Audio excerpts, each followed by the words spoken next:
মার্কিন president Donald ট্রাম্পের আরোপিত বৈশ্বিক শুল্ক বাতিল করে দিয়েছে মার্কিন যুক্তরাষ্ট্রের সুপ্রিম কোর্ট। শুক্রবার দেয়া এক ঐতিহাসিক রায়ে ৬-৩ ভোটে আদালত নিম্ন আদালতের সিদ্ধান্ত বহাল রাখে। এই রায়কে ট্রাম্পের অর্থনৈতিক নীতির জন্য বড় ধাক্কা হিসেবে দেখা হচ্ছে।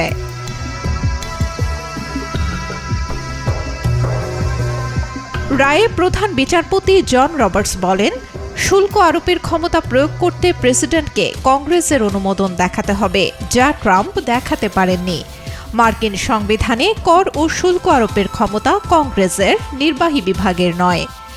ট্রাম্প ১৯৭৭ সালের international emergency economic powers act ব্যবহার করে সব প্রধান বাণিজ্য অংশীদার দেশগুলোর ওপর শুল্ক আরোপ করেন।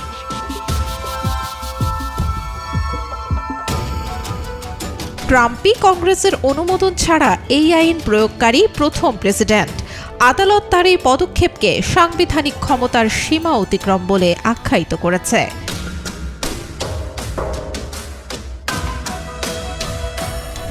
রায়ে বলা হয়, সংবিধান প্রণেতারা কর আরোপের কোনো অংশ নির্বাহী বিভাগের হাতে দেননি।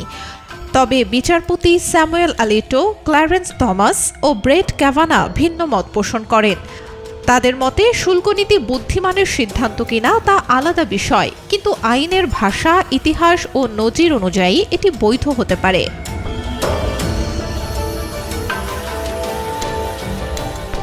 অর্থনীতিবিদদের তথ্য বলছে, ট্রাম্পের আরোপিত শুল্ক থেকে এখন পর্যন্ত $১৭৫ বিলিয়ন বেশি আদায় হয়েছে। তবে সুপ্রিম কোর্ট এই বিষয়ে কোনো সিদ্ধান্ত নেয়নি পরিশোধ করা অর্থ ফেরত পাবেন কিনা। যদিও অনেক প্রতিষ্ঠান অর্থ ফেরতের দাবিতে আদালতের দ্বারস্থ হয়েছে, আদায়কৃত অর্থ ফেরত দেয়া নিয়ে তৈরি হতে পারে জটিলতা। বিশ্লেষকদের মতে, ট্রাম্পের দ্বিতীয় মেয়াদে শুরু হওয়া বৈশ্বিক বাণিজ্য যুদ্ধ বিভিন্ন দেশের সঙ্গে সম্পর্কের অবনতি, আন্তর্জাতিক বাজারে অস্থিরতা এবং বৈশ্বিক অর্থনৈতিক অনিশ্চয়তা বাড়িয়েছে।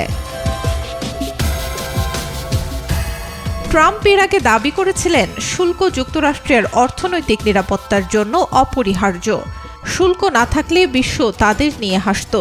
ট্রাম্পের অভিযোগ, অনেক দেশ যুক্তরাষ্ট্রকে বাণিজ্যে সুবিধা বঞ্চিত করেছে।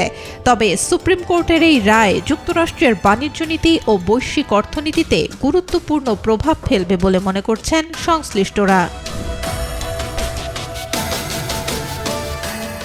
Desk report, B news 24।